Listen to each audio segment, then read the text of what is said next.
You are an explorer swimming somewhere in the Pacific, a mile beneath the surface, in water so dark that no trace of sunlight has ever reached it. Something massive is moving. It does not need eyes to hunt. It does not need speed. It carries the most powerful biological sonar system ever evolved. And when it speaks, the ocean listens.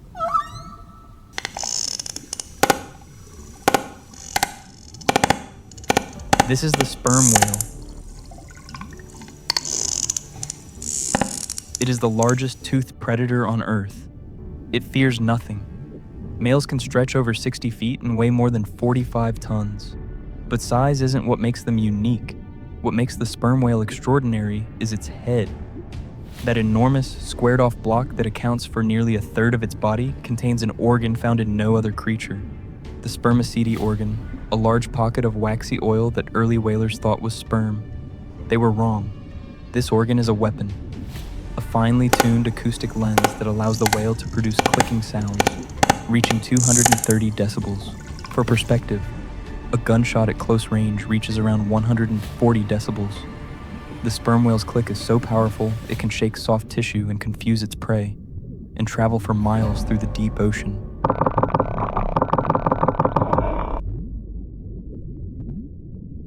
And they need every advantage, because sperm whales hunt where almost nothing else can survive. They routinely dive beyond 1,000 meters. Some have been recorded past 3,000. They hold their breath for over 90 minutes, descending into a world of crushing pressure, near freezing temperatures, and absolute darkness. No other large predator on Earth operates in this environment. The sperm whale does not only survive there, it dominates. But even apex predators need rest. And the way sperm whales sleep is one of the strangest behaviors ever documented in any mammal.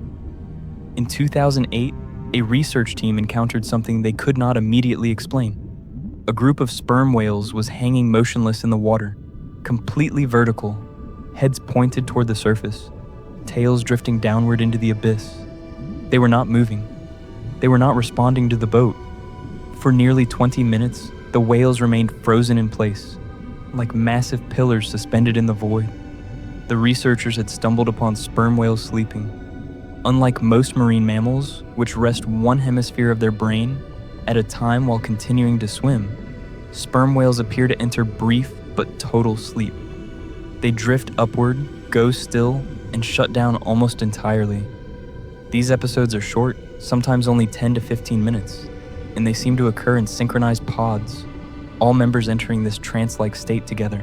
Scientists believe this vertical posture may serve multiple purposes. It may conserve energy by allowing the whale to float passively. It may reduce their acoustic signature, making them harder for predators to detect. It may help regulate oxygen distribution after long dives. But the truth is, we still do not fully understand why they do it.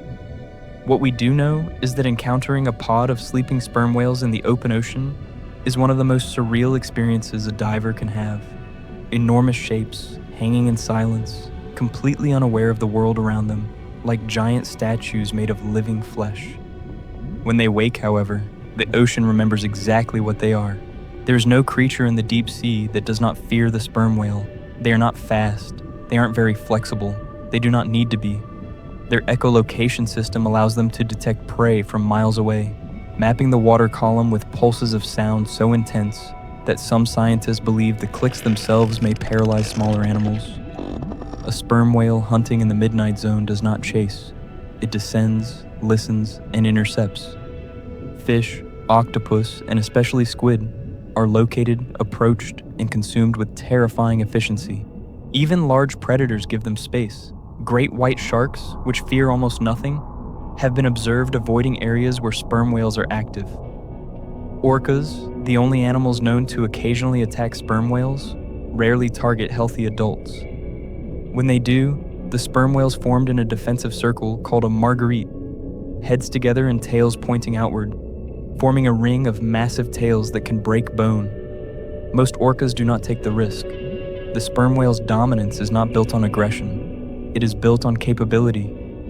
In the deep ocean, where food is rare and survival is difficult, the sperm whale has no equal. But there is one creature that fights back, the giant squid. an animal so elusive that for centuries it existed only in legend. Sailors spoke of krakens dragging ships beneath the waves, of tentacles as thick as tree trunks, and eyes the size of dinner plates. Science dismissed these stories as fantasy. Then researchers began examining the bodies of sperm whales, and their findings told a very different story. Circular scars, some over 4 inches in diameter, raked across the skin of nearly every adult whale. Sucker marks, the clear marks left by giant squid tentacles covered in sharp hooks. Inside the stomachs of harvested whales, scientists discovered something else: squid beaks, hundreds of them. Beaks belonging to animals 20, 30, even 40 feet long. The battles were real. No human has ever witnessed one of these encounters. They occur in total darkness, but from the evidence, we can reconstruct what likely happens. The whale descends, scanning with echolocation. The squid, detecting the incoming clicks, attempts to flee or hide. If the squid is trapped, it fights back. Its tentacles strike out, sharp hooks digging into the whale's thick skin. The whale, unfazed, grabs the squid with rows of cone-shaped teeth made for holding prey, not cutting it. The squid search for a way to escape, but in the end, the whale's size and strength win. It swallows the squid whole or in pieces and rises back toward the surface, carrying fresh scars that may fade but never fully disappear. These battles are not rare, they are routine. The sperm whale's entire existence is built around hunting giant squid, and every scar on their skin is a record of a fight in the deep. But the squid gets a kind of revenge, because inside the whale's gut, something strange begins to form. Squid beaks are made of chitin, the same material found in insect exoskeletons. The whale's digestive system cannot break them down. Normally, these indigestible pieces simply pass through the body and are pushed out. But occasionally something goes wrong. A beak becomes stuck. The sharp edges irritate the whale's intestines, causing them to release a waxy substance that slowly covers the object. Layer by layer, it builds up over months, sometimes even years. The mass grows larger and harder. Eventually, it is pushed out of the whale's body and floats into the ocean as a gray, foul-smelling lump. This is ambergris, and despite its origins, it is worth more than gold. Fresh ambergris smells terrible. It smells like waste and rotting fish, so strong that many people who find it on beaches think it's just garbage and leave it there. But saltwater and sunlight slowly change it. Over many years, sometimes even decades, the smell begins to transform. The harsh compounds break down, and what remains is a rich, earthy, slightly sweet scent that perfume makers have valued for centuries. Ambergris works as a fixative, helping perfume stay on the skin much longer. Just 1 kilogram can sell for thousands of dollars, and a large piece can be worth more than $1 million. Throughout history, ambergris has been called floating gold, the treasure of the sea, the philosopher's stone of perfumery. It has been used in royal courts, blended into the world's most expensive perfumes, and hoarded by collectors who recognize its rarity. Today, synthetic alternatives exist, but true ambergris remains irreplaceable to experts, and every piece of it began the same way. As a squid beak, stuck in a whale's intestine, wrapped in secretions, expelled into the ocean, and left to age under the sun.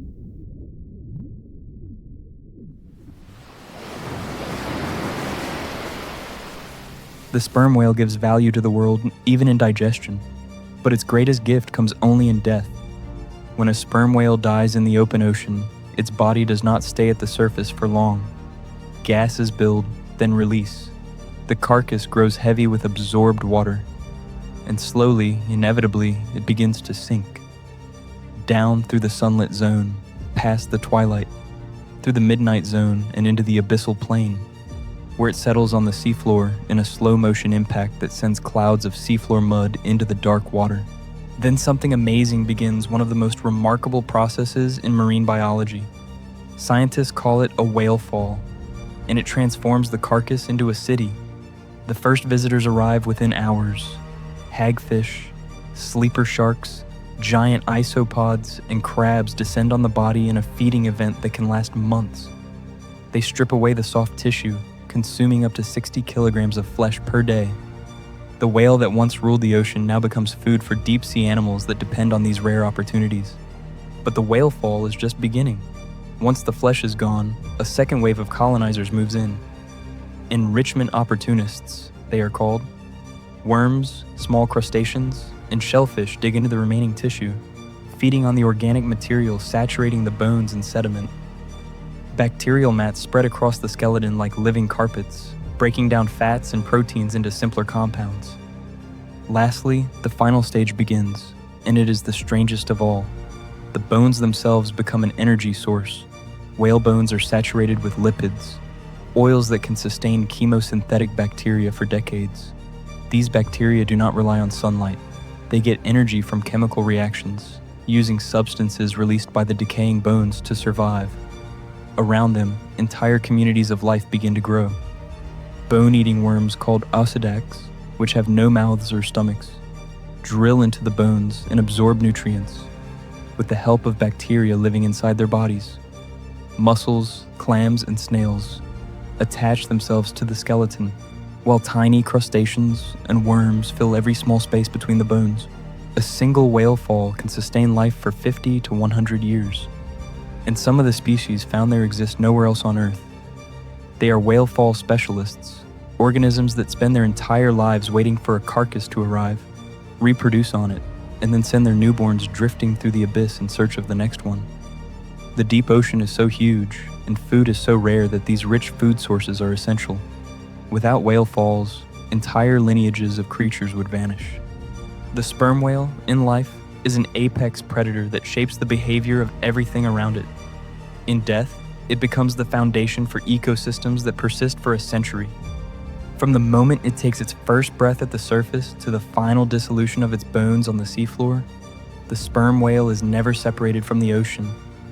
And somewhere out there, right now, one is diving into a world we will never see, hunting by sound in perfect darkness, carrying scars from battles with monsters, sleeping vertically in the void, living a life so strange and so vast that we can only understand a small part of it.